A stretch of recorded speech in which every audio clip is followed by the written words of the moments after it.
Mundo aí, né? Se não tiver, dá o grito aí que eu mexo aqui, tá?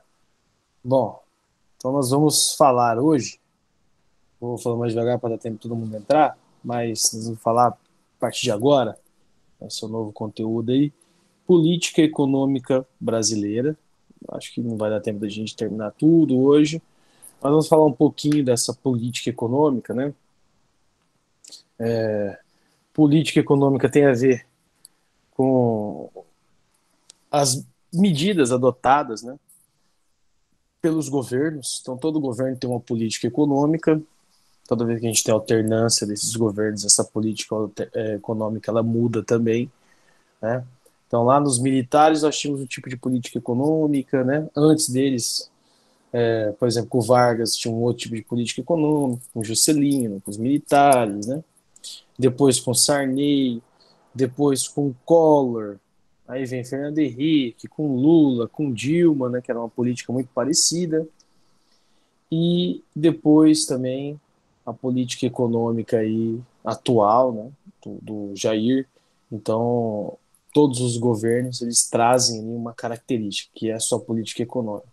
Se elas dão certo, aí a gente tem que discutir também, né?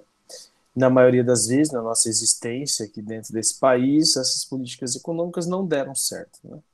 A gente não saiu do grau de subdesenvolvimento, de uma grande pobreza da grande maioria da população, miséria, fome, né?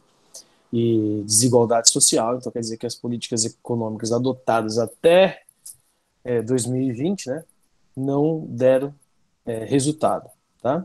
Ou deram resultado, mas para poucas pessoas, não para a grande maioria das pessoas, né? Que é o que era necessário que ocorresse, né? Então, política econômica nacional. Então, a primeira coisa, o que é política econômica, né? Então, olha lá, consiste no conjunto de ações governamentais, tá? Planejadas. Então, o planejamento de um governo. Então, quando o político ele está concorrendo, por exemplo, à presidência da República, ele traz lá o seu plano político-econômico para o país. De qual forma ele vai fazer ali o país crescer na economia, né? Nós acompanhamos nos últimos anos governos que traziam planos políticos e nós tivemos o último, que é o atual, né? Que não tinha um modelo político e econômico, né? Ele não tinha, não apresentou. Ele só tinha ali o que ele falava, que faria, né? Que tinha um ministro competente que faria também. Então, o plano político e econômico brasileiro ficou pautado em cima de um ministro, que a gente viu que não tem um resultado tão bom assim quanto a gente imaginava, né? Por isso que a nossa economia não cresceu, por isso que a nossa moeda desvalorizou tanto, né, nos últimos anos, ou melhor, no último ano para esse ano.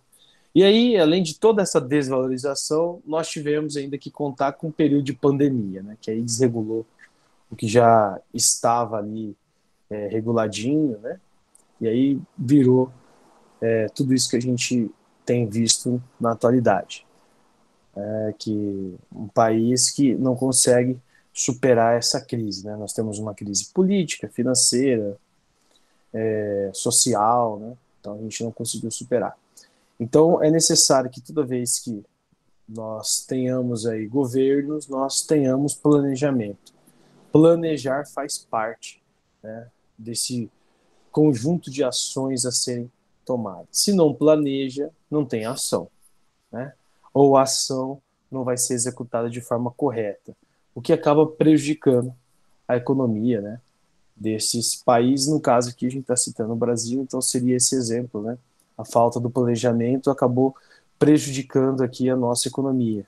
O fato de não ter um programa político econômico, a gente não tem. A gente não tem nenhum programa político econômico, tá tocando pneu com o carro andando, né?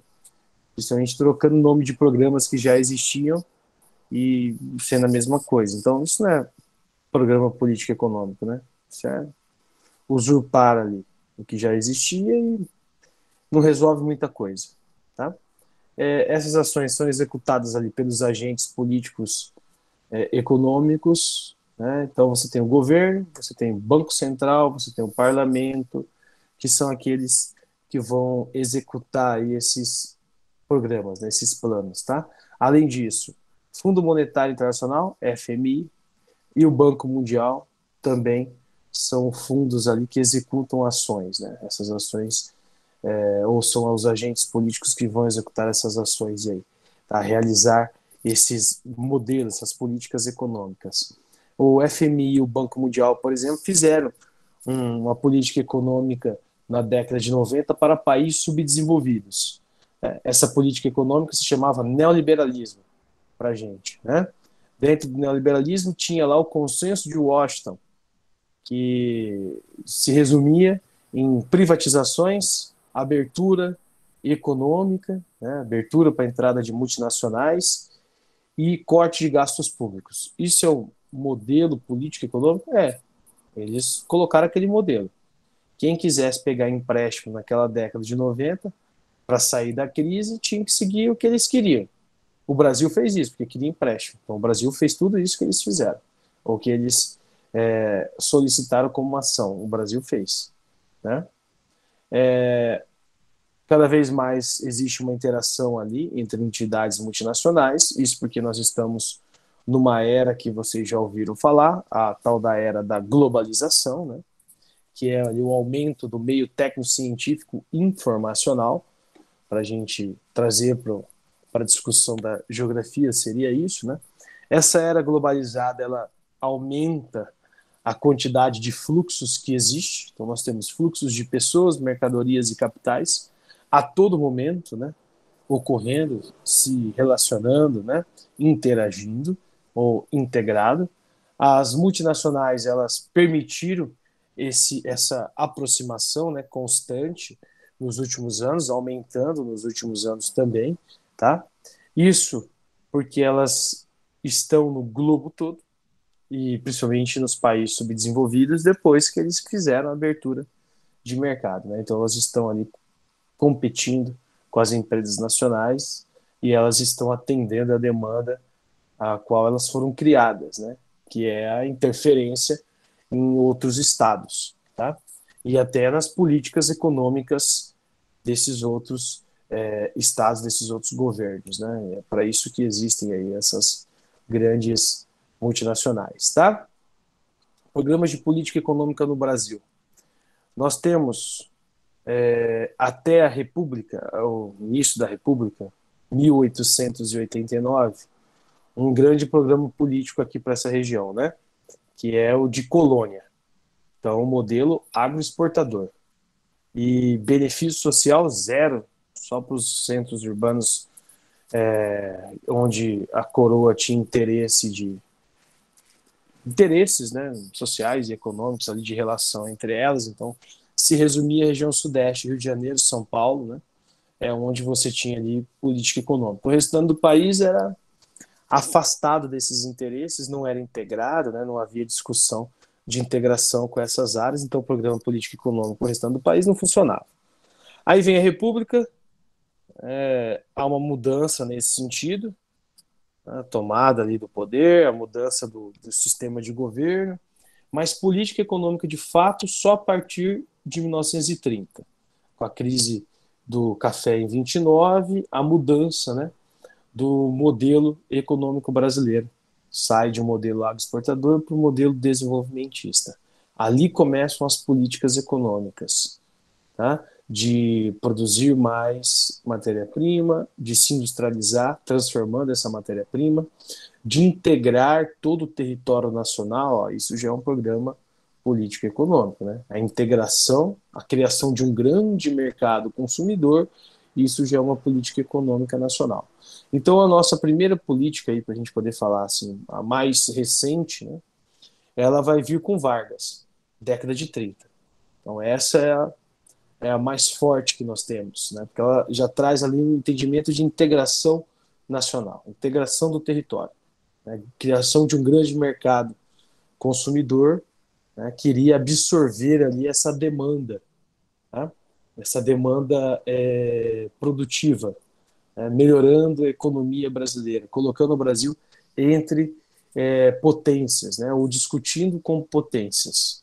Tá? O modelo de substituição de importação também contribui no período do Vargas. Né? Então, Nós temos ali, durante a nossa história, vários governos e vários programas políticos e econômicos que existiram. Nós temos o governo desenvolvimentista do Vargas, na sequência vai ter o de Juscelino, né? Depois tem os militares, aí já vem o período mais recente, né? Todos os governos ali fizeram investimentos no desenvolvimento do país, né, de forma constante, para poder contribuir para essa integração maior, né? Todos esses programas, eles estão ligados ali ao orçamento da União. União tem a ver com o governo federal, então tudo aquilo que o governo federal pode gastar. Né? Alguns programas eles ficaram famosos, outros não. Né? Exemplo, plano de metas que já é do Juscelino. Aquela ideia de fazer o Brasil crescer 50 anos em 5. Né? Esse não é o grande feito do Juscelino, mas é o plano de metas dele. Né? O Juscelino tem uma outra característica, ele criou o tripé econômico, que é o capital estatal, capital privado nacional e capital privado internacional, importantíssimo para a economia, né, que também estava inserido dentro desse plano de metas. Juscelino vai tentar a reeleição, acaba sendo derrotado, né, pelo Jânio, que também não termina o mandato, renuncia, o Jango assume, e 4 anos depois do Juscelino, quem assume de fato o poder aí são os militares. Pro, só um instantinho. Pode falar. Então, a gente só teve uma organização política e econômica a partir do governo de JK? Ou aquelas dos cafeicultores e da era colonial do Brasil conta? Não. É aquilo que eu acabei de falar, da era colonial não conta, porque não tinha integração de território. Certo? Você tinha ocupação do território.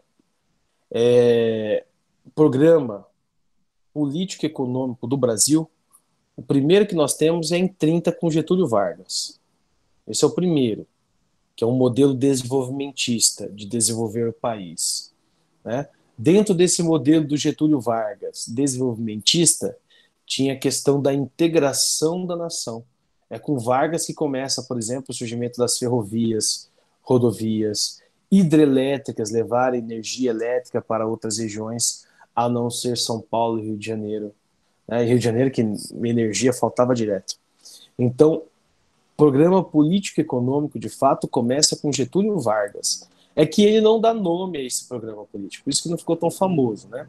O Juscelino foi mais esperto. O Juscelino assume ele na sequência, né? Que o Vargas ele retorna, depois ele acaba se suicidando, aí na sequência vem o Juscelino. O Juscelino ele dá um nome ao programa dele. Ele fala: eu tenho um programa político-econômico para o Brasil. O nome desse meu programa se chama Plano de Metas. Então, fazer o Brasil crescer 50 anos em 5. Esse era o plano de meta deles. Tá? Período colonial, gente, a gente não tem programa político econômico. Nós somos colônia.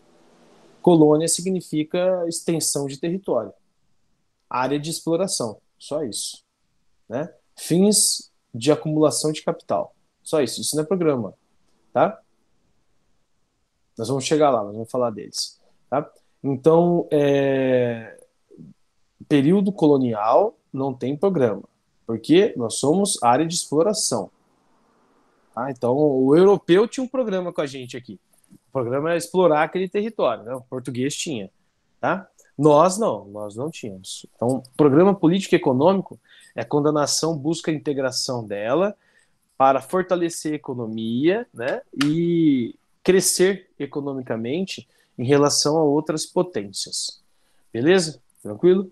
Beleza. Então, o nosso programa de política econômica se inicia com Getúlio Vargas naquele modelo desenvolvimentista, mas ele não deu nome ao programa dele. Mas nós sabemos que ele realizou a integração do território, ele criou um monte de empresas estatais, né, que depois foram privatizadas, algumas existem hoje, por exemplo, a Petrobras, né?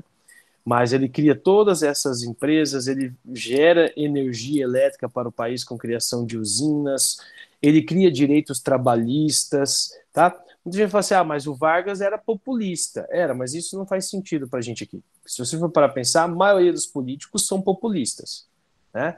A maioria dá nome a programa porque busca o populismo, né? Busca ali estar na graça das pessoas naquele momento. Tá? Todos são populistas. Muita gente achava que o Jair não era, mas o Jair está mudando o nome de programa social, por quê? Porque ele viu que é muito mais fácil ele ser reeleito se ele for populista do que se não for. Tá? Por isso que ele está mudando agora na atualidade. Né? Então, são governos que criam esses programas, né, de assistência social, de melhoria social, de integração de território, de crescimento econômico, porque e dando nome a esses programas, né, para ficar marcado ali com ele, tá, com esse governante, porque eles têm interesses, né, e os interesses são de se perpetuar no poder. O PT mostrou muito isso aqui dentro do Brasil, né? O nome dos programas pegava na camada, principalmente a camada mais popular. E esses programas passavam na TV, e inauguração, populismo. Melhorou muito a vida das pessoas? Melhorou bastante, mas tinha um interesse por trás. O interesse é estar ali na cabeça das pessoas, é estar ligado aquele programa ao indivíduo, né, ao governo dele. Então, por isso, se dão nomes ali, né, a esses planos, tá? A esses programas. Juscelino foi o primeiro a fazer isso, com o plano de metas na década de 50. Né, construção de Brasília, indústria automobilística, né, todos chegando naquele momento, era muita inovação. O Juscelino dinamizou, modernizou o Brasil naquele período. Né? Então, o Vargas fez a base, Juscelino modernizou o país. Na sequência vem quem? Vem os militares. Alguém perguntou ali, como que ficou conhecido ali, né, o programa dos militares? Tá ali, ó, Brasil Grande. Esse era o nome, né, do programa ou da ideia, né, dos militares, tá? Para quem não lembra, os militares assumem o poder do Brasil em 31 de março de 1964, né? Depois de tomarem o poder, existia um presidente eleito no voto. Aqui no Brasil, antigamente, o sistema eleitoral funcionava assim. O cara que ganhava a eleição virava presidente. O cara que ficasse em segundo lugar virava vice-presidente. Então não tinha aquela chapa presidente e o vice. Né? Não tinha Jair e Mourão, não tinha. Tá? Era o presidente eleito e o segundo lugar vice, assim que funcionava. Tá? Então, o presidente eleito em 60 foi o Jânio Quadros, né? Um populista também. Se você pega a história do Jânio, ele tinha um discurso de varrer a corrupção, de modernizar o país, escandalizava outros governos, né, que antecederam ele, falavam que era corrupto mesmo sem ter prova, acusava de corrupção mesmo sem ter prova. É muito parecido com os tempos atuais que a gente vive, né? Sempre carregava um pão com mortadela no bolso, né, para poder, na hora que estiver sendo gravado pela câmera ali, ele tirava, comia na frente, mostrar que era um homem do povo populista, né? Isso é ser populista. Ficou 2 anos no poder, renunciou, e aí quem assume é o vice dele, o João Goulart, né? Conhecido também como Jango. Tá? O Jango tinha ali um ar, né, em cima dele de que ele era comunista, um mistério, né? Porque um político da época, conhecido como Carlos Lacerda, que era um cara que falava muito, também sem ter prova, falou que o cara era comunista. E aí a sociedade brasileira, como ela acredita em tudo, né, em mitos, ela acabou comprando a ideia e passou a disseminar a ideia de que o cara era comunista e pressionando os militares, até que os militares, em 64, depois que o Jango, no discurso, falou que faria reforma agrária no Brasil, reforma agrária que é a única saída para a concentração fundiária que é enorme aqui dentro do país e também contribui para a desigualdade social, acabou que os militares foram para as ruas e tiraram o cara eleito do poder. E aí os militares prometeram um governo transitório. O que é governo transitório, para quem não sabe? É um governo que vai ficar ali, administrar o país até que novas eleições sejam feitas. Correto? Muito bem. Só que o que não foi contado para a sociedade é que os militares tinham interesses. O interesse dos militares há muito tempo, desde lá do período do Império, era dar o golpe. Os militares sempre quiseram dar o golpe, e eles deram em 64. Então esse governo transitório foi uma ilusão. Os militares ficaram de 64 até 85 no poder, 21 anos de governo transitório. Dentro desse governo transitório tiveram fases, né? Os militares também eram desenvolvimentistas, assim como Getúlio Vargas, assim como Juscelino Kubitschek, também eram desenvolvimentistas. Também gostavam de construir grandes obras, né? De colocar o nome deles, de gerar emprego ali, né? É o que eles diziam naquele período, tá? Então é um período que os militares vão pegar muitos investimentos e empréstimos de fora, do Fundo Monetário Internacional e do Banco Mundial e dos Estados Unidos, para poder promover a construção dessas obras, tá? Só que a década de 70 é um período também bom para a nossa economia, mas ruim no mercado internacional, porque os muçulmanos, contrários a Israel naquela região, vão diminuir a produção de petróleo e aumentar o preço do barril. Então, de US$ 4 ele vai para 12, inflaciona tudo, quebra a economia dos países desenvolvidos.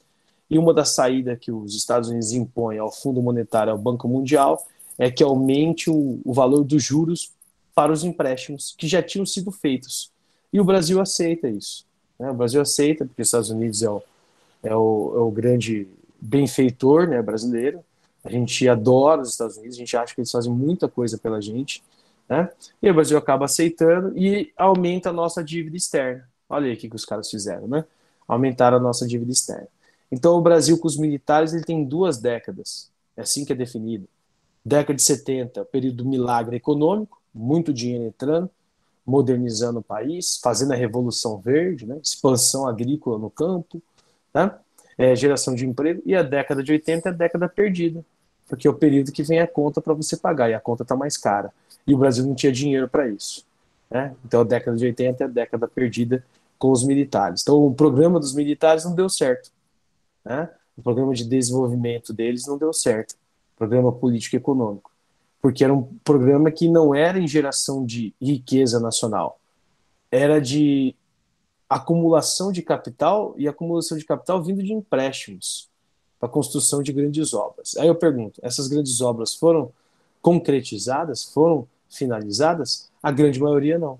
Tem obras que a gente tem no Brasil que começaram com os militares e foram abandonadas. A gente tem obras aqui na nossa região que começaram com os militares e foram abandonadas. Então o modelo desenvolvimentista militar também não deu certo. Mas ele tinha um nome, Brasil Grande, né? E quando eles devolvem o Brasil em 85, de grande não tinha nada, era um Brasil pequeno, quebrado, miserável, com uma moeda que já tinha sido trocada e foi trocada novamente na sequência em 85, né? 87, é trocada novamente, até que vem o real e estabiliza, né?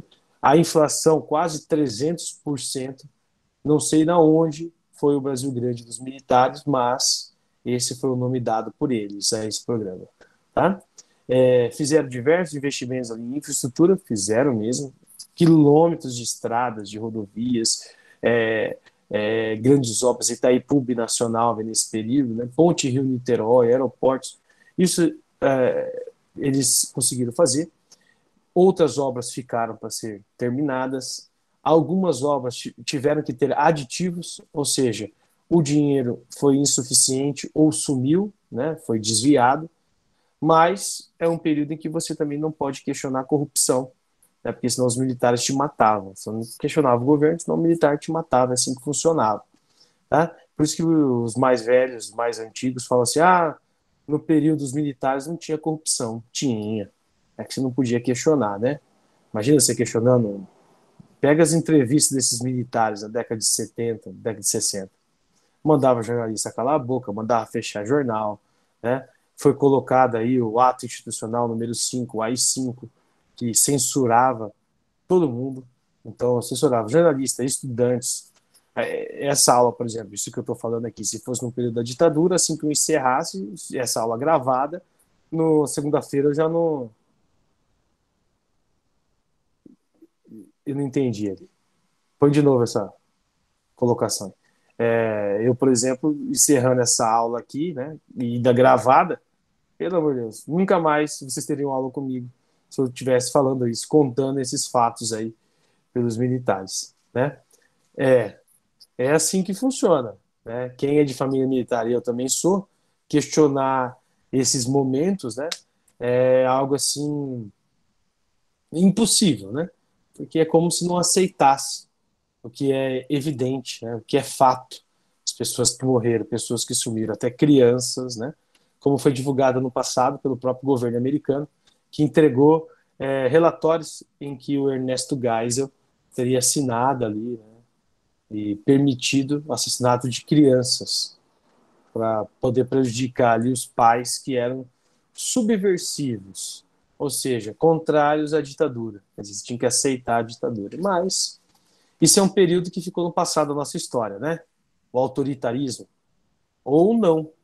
E aí a gente tem que ver o que é melhor para a gente, né? O autoritarismo ou a democracia, né? Governo Itamar Franco, que é um governo ali curto, 2 anos de mandato, mas é um governo que tem um plano político e econômico para o Brasil, né? Esse governo Itamar Franco, ele assume depois do impeachment do primeiro presidente eleito diretamente do Brasil, tá? Nós passamos um período muito ruim da nossa história, né?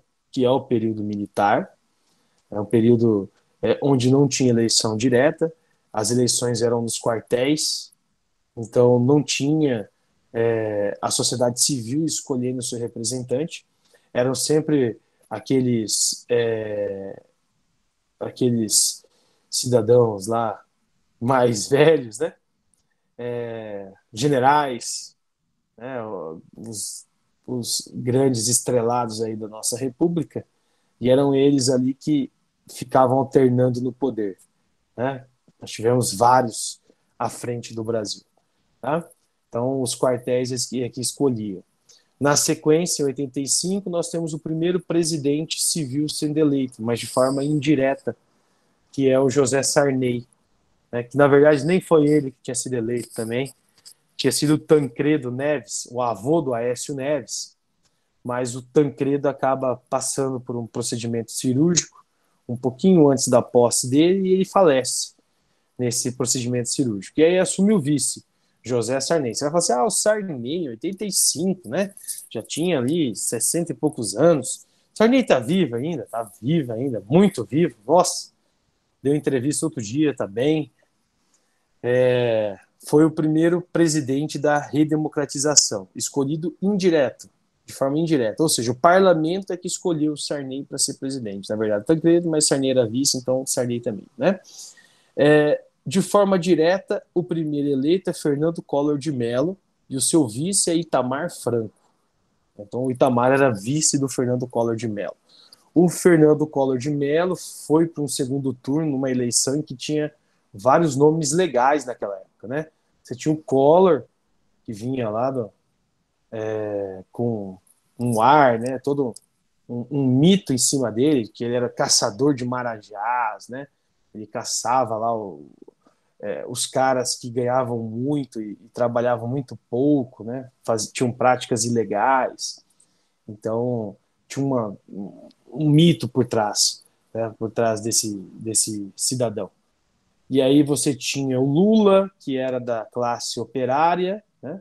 Aí você tinha um que era muito mais famoso que esses dois, que era o Leonel Brizola, que era de um partido também mais ligado à esquerda no Brasil, né? Mais ligado ali ao âmbito social, que era cunhado do João Goulart, buscando a eleição, e acabou que o Fernando Collor ganhou.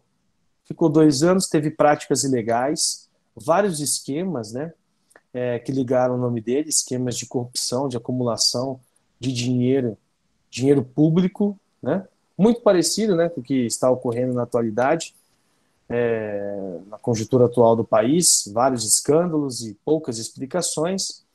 E aí acabaram chegando ao nome do Fernando Collor, o nome foi levado ao parlamento, e o parlamento decidiu que era melhor afastá-lo do cargo. Nesse afastamento, ele pediu a renúncia, porque ele tinha um entendimento de que ele renunciando, os direitos eletivos dele, né, seriam preservados, tá? A fama dele vem de um esquema de corrupção, mas eu posso até contar aqui qual foi o esquema de corrupção. Foi um cheque para compra de um Fiat Alba. Na época, o Fiat Alba é como se fosse espécie de SUV que existe hoje, né? Esses SUV que existe, era o Alba daquela época. Um carro feio, feio. Mas ele comprou um Fiat Alba com um cheque, né? No cargo de presidente, não podia, era desvio, né? De função, desvio de verba ali, de dinheiro público, e aí ele acabou sendo cassado por esse motivo, né? Então, a gente tem vários escândalos na atualidade que ligam ao atual governo e que já tem provas muito mais robustas, né? Então, a gente tem que também estar acompanhando na atualidade quais serão os desdobramentos aqui da política atual, né? Mas o Collor ele sai por isso. E aí ele tenta preservar os direitos eletivos dele. O que é direitos eletivos, gente? Não perder ali ou ficar inelegível, né? Então ele não queria ficar inelegível, ele queria sair da presidência, mas continuar tendo o direito de concorrer a pleitos eleitorais, né? Só que isso não acontece. Então ele renuncia e mesmo assim a Câmara de Deputados e o STF na época caçam os direitos dele. Ele ficou 8 anos sem poder concorrer a nada, nem a deputado, nem a vereador, nem a síndico do condomínio dele, nada. Ele não podia concorrer a nada. 8 anos. Quem assumiu foi o Itamar Franco. O Brasil vinha de uma crise econômica ocasionada pelos militares, que não foi sanada pelo Sarney e também não foi sanada pelo Fernando Collor, porque ele tinha poucos programas sociais, né? Ou melhor, poucos programas políticos e econômicos. O Collor não tinha nenhum. Também foi eleito só nessa ideia de caçador de Marajá, que era ali o que pegava, né? Que era um cara muito forte, né? Um cara que tinha ali uma cisão, sisudo, né? Um cara queria colocar ali em prática uma política mais austera, né? Iria trazer o neoliberalismo, mas pouco ele conseguiu produzir no período que ele ficou. Muito parecido também com o período atual que nós vivemos, né? 2 anos já e pouco apresentado, tá? Então, o Fernando Collor tinha isso como característica, né? Quem assume é o vice. O vice era do PMDB, que hoje é só MDB, e aí ele traz ali uma equipe para ajudar ele nesse plano real. Essa equipe tinha dois caras que a gente conhece hoje, a gente sabe bem quem são, né? Fernando Henrique Cardoso, que vai chefiar lá a Secretaria de Fazenda, né? E dentro da Secretaria de Fazenda ele também acumula ali a questão do Ministério da Economia, né? Junto com ele. E dentro dessa equipe do Fernando Henrique Cardoso tinha um outro cara que também é muito famoso, que é o Ciro Gomes. Então esses dois vão trabalhar juntos ali, eles vão criar um termo de responsabilidade fiscal, que acaba virando lei, que é o teto de gastos, né? Então o quanto o Estado e o município poderiam gastar em saúde pública, segurança, né? Então, para reduzir esses gastos, para diminuir ali, né, ter um controle maior do capital, né, do fluxo de capital do Estado. Tá? E, além disso, eles vão criar o Plano Real, que é a moeda, a troca da moeda brasileira, já lá em 94. Né? Então, a moeda brasileira ela vai ser introduzida no país em 94 e ela acaba dando muito certo, se fortalece.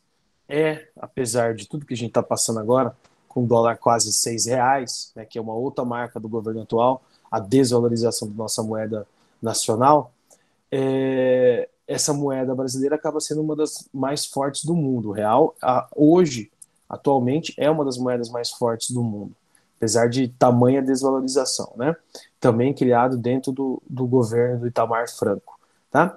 E aí, com esse governo promovendo, né, criando esse plano, privatizando algumas empresas, que isso é uma prática neoliberal, acende o nome de um outro cidadão, né, que era seu ministro, o Fernando Henrique Cardoso.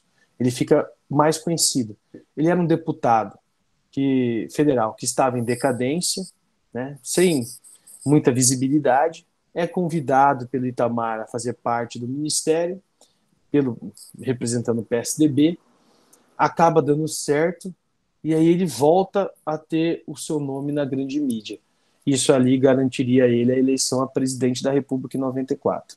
Fernando Henrique ficou como presidente de 94 até 98, né? Era uma outra prática que não existia na Constituição de 88, ele acabou conseguindo mudar a lei, criando a reeleição. A Constituição de 88 ela não traz reeleição, ela só apresentou reeleição através de uma emenda, né? Uma PEC que eles criaram no parlamento, então o Fernando conseguiu criar isso aí, e aí introduziu, né, a reeleição no Brasil. A gente não tinha, passamos a ter reeleição, ele foi reeleito, né? Tem uma política, um plano ali político-econômico para o país de desenvolvimento também, mas com práticas neoliberais.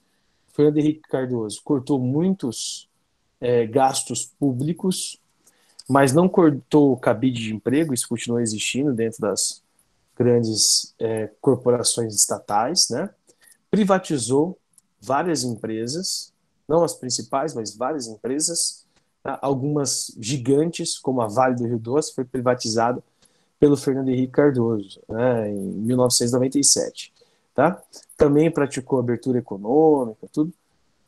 Saiu do governo dele ali em 98 com uma grande marca, né, que era o Brasil dentro do mapa da fome, população mais pobre, né, miserável ali sofrendo, mas ele conseguiu regular a economia. Isso é uma outra marca dele. A miséria, a fome e a pobreza estão marcadas dentro do governo do Fernando Henrique Cardoso. Mas tem um ponto positivo: a economia foi regulada, a moeda, o real, se fortaleceu ainda mais, né? Ele controlou os gastos, não pagou a dívida externa, mas ele conseguiu regular a inflação, né? Melhorou a vida da classe média e também da classe mais pobre, tá? Agora, o grande crescimento mesmo econômico brasileiro vem na sequência, né? No início dos anos 2000, tá? O Fernando Henrique ele sai em 98, quem assume na sequência é o Lula, e o Lula pega ali os anos 2000, um período de abundância para o Brasil. Não foi nem por causa dele, foi por causa da China. A China começou a comprar muita matéria-prima e o Brasil é um grande fornecedor de matéria-prima. E pagando caro, né? Então isso alavancou a economia brasileira, o que permitiu ali realizar mais programas sociais e uma melhor distribuição de renda, o que permitiu também as pessoas comprarem mais. Então o cidadão comprando mais, ele acha que ele já mudou de posição social, né? Então ele nem liga mais para discutir distribuição social. Só o fato de ele estar comprando uma TV, uma geladeira, um micro-ondas já mostra para ele que ele está ascendendo, né? Sendo que no governo anterior ele não conseguia nem comprar comida. Então isso já leva ali em consideração aquela ideia do populismo que a gente falou há uns minutos atrás, né? Então o Lula ele se tornou um líder populista, porque ele consegue, né, melhorar a vida nessa ideia de consumo, né? Não é nem melhorar a vida, ele aumenta o consumo das pessoas, mas as pessoas menos instruídas vão entender o consumo como uma melhoria de vida, melhoria da qualidade de vida, porque se elas não tinham acesso à casa própria, ele cria um plano, né, de acesso a essa casa mais barata para essas pessoas, que é o Minha Casa Minha Vida, né, que no governo dele não tinha esse nome, vai ser mudado no governo da Dilma. Mas projeto de casas populares, é ele que cria, né? O mais pobre não tinha acesso à universidade, ele começa a construir um monte de universidade, um monte de curso, e o mais pobre começa a ter acesso à universidade, né? Ele cria um programa Fome Zero, então população muito pobre que não tinha o que comer, principalmente a população nordestina, né?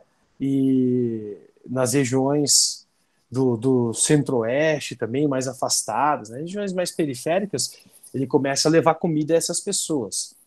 O Bolsa Família, que não é... Muita gente imagina que o Bolsa Família é um salário a mais. Não é um salário a mais, né? É uma complementação de renda.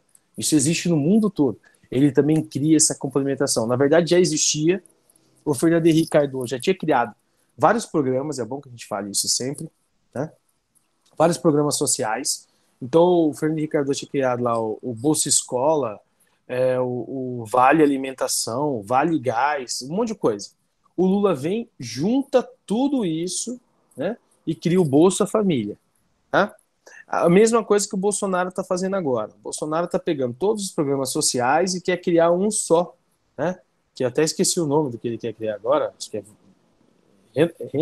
Renda Brasil, Renda Brasil, Renda Brasil. Então, assim, de novo, nada, né? É um copia e cola um do outro, né? Funciona assim, tá? Então, mas é aquela ideia do populismo. O Renda Brasil vai dar uma visibilidade maior para Bolsonaro na camada mais pobre, né?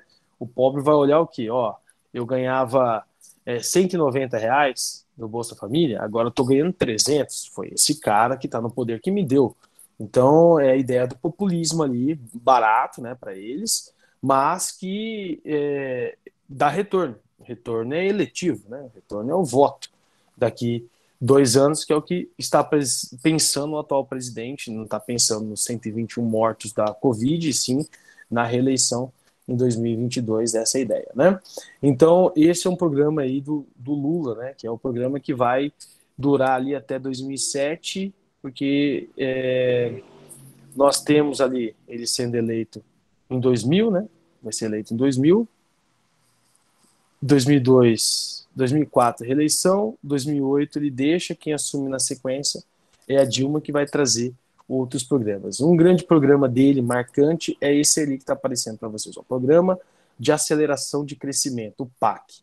Isso é um programa que tem vários setores ligados, grandes obras, setor habitacional, que é uma discussão também muito forte aqui dentro do Brasil, habitação. Nós temos muita gente morando nas ruas e de aluguel, e muitas casas paradas, mas foi criado um programa para construir mais casas, né? Ao invés de ocupar essas que já estavam paradas para especulação imobiliária, então ele não mexeu nisso, né? Programas de assistência social, programas de construção de centros de pesquisas, né, de tecnologias, tá? Que são os polos, né? Os polos técnicos que foram criados no governo dele e da Dilma. Universidades, ampliação delas e construção de mais universidades. Então, esse PAC ele trouxe todas esse crescimento para o país. E não à toa ele saiu, né? Acaba deixando o governo, e ele sendo populista como era, acaba deixando o governo em 2008 com mais de 80% de aprovação da população brasileira, né? Entre bom e ótimo. Isso foi algo que nenhum outro governante conseguiu, nem o Vargas conseguiu isso, tamanho feito, né? E olha que o Vargas ficou 15 anos, depois retornou, nem o Vargas conseguiu. Então, para vocês verem como que esses programas, eles dão uma visibilidade para os políticos, né? Principalmente para esses políticos profissionais, né, que querem se perpetuar no poder. Então, o cara fez todos esses programas, de fato, atingiu diretamente essas pessoas e era necessário, mas tinha um viés. O viés era político, né? O viés era se perpetuar no poder. Então, fazer esses programas dá um resultado muito forte, tá? Vamos parar por aqui. Aula que vem, eu vou falar do Produto Interno Bruto com vocês. Então, deixa eu anotar aqui. PIB. A gente continuar na aula que vem. Aí, na aula que vem, a gente fala desse Produto Interno Bruto que a gente precisa de mais tempo para falar só dele, beleza? Coloque o nome na chamada. A gente começou um pouquinho antes, né? Eu preciso ir lá para outra turma daqui a pouquinho. Alguém quer perguntar alguma coisa, gente? Alguma coisa que vocês ficaram com dúvida? Eu falei tanta coisa de governos, né? Se vocês ficarem com dúvida agora, alguma coisa que eu falei, pode perguntar aqui ou anotar na aula que vem também a gente discute. Pode falar. O senhor pode mandar os slides no grupo? Vou mandar. Vou mandar o da aula passada e vou mandar o dessa aqui também para vocês já irem acompanhando. Tá? A gente ainda tem coisa para falar, tem gráfico para ver, mas vamos analisar tudinho, beleza? Vai colocando o nome aí na chamadinha. Quem colocou tá liberado, professor? Quem colocou tá liberado. Vai lá para a próxima aula para dar uma descansada. Falou. Eu também já só vou esperar vocês colocarem aqui que eu tô indo lá para outra aula. Boa semana, até semana que vem. Para vocês também, gente. Eu acho que semana que vem a gente não vai ter aula, né? 7 de setembro. Acho que a gente vai ficar só para a próxima semana ainda. Tá? Verdade, tinha esquecido. Mas qualquer dúvida que vocês tiverem, anotem e vamos discutir em sala, tá bom? Beleza. Pode falar, Isa. Tchau, tchau. Pode falar, Isa. Sua dúvida.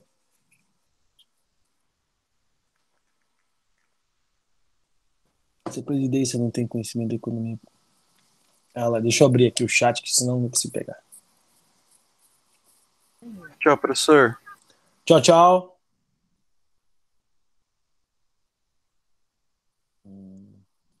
Não tem conhecimento da economia para fazer esse plano? Pode jogar tudo para o ministro? Isa, essa pergunta eu também me faço, né? Na verdade, quando você pretende concorrer a um pleito eleitoral, seja presidente, governador, prefeito, você tem que reunir a equipe que você tem ali e criar o seu plano. Essa é a ideia, né? A ideia básica seria essa, tá? No caso do nosso governo atual, já não se tinha plano anteriormente, né? Nem ele, nem a equipe, até porque ele não tinha equipe, ele foi montando a equipe depois que ele foi eleito, que foi um erro dos brasileiros, né? Confiar um pouquinho nesse discurso de que, eu tenho um posto Ipiranga e ele vai fazer lá, ele vai resolver, eu não sei, eu não entendo. Né? Então essa era a frase, né? Era o que era falado naquele período.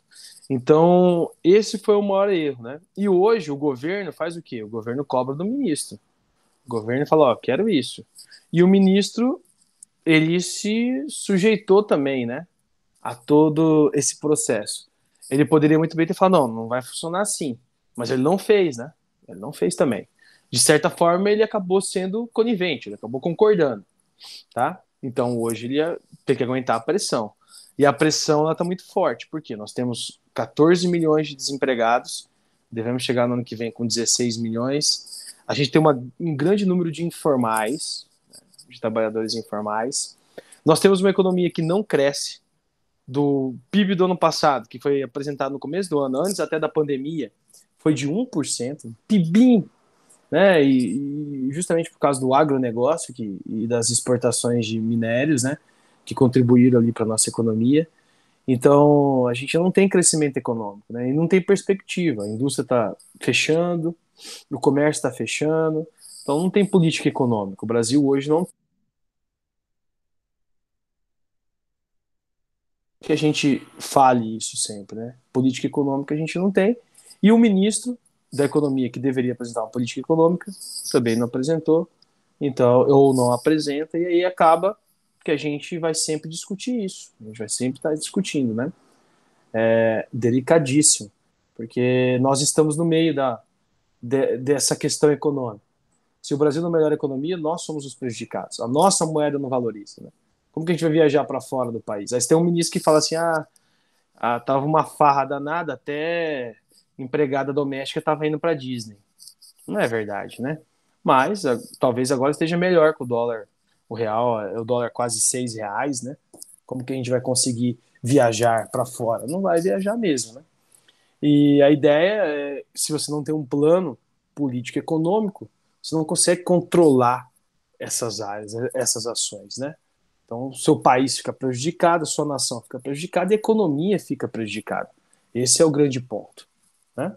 Beleza, Isa? Qualquer dúvida que você tiver, vai me mandando mensagem lá que a gente vai trocando uma ideia, tá bom? Abraço. A gente se vê na outra semana, né? Essa semana não, mas na outra. Na outra sim, tá? Valeu. Tchau, tchau.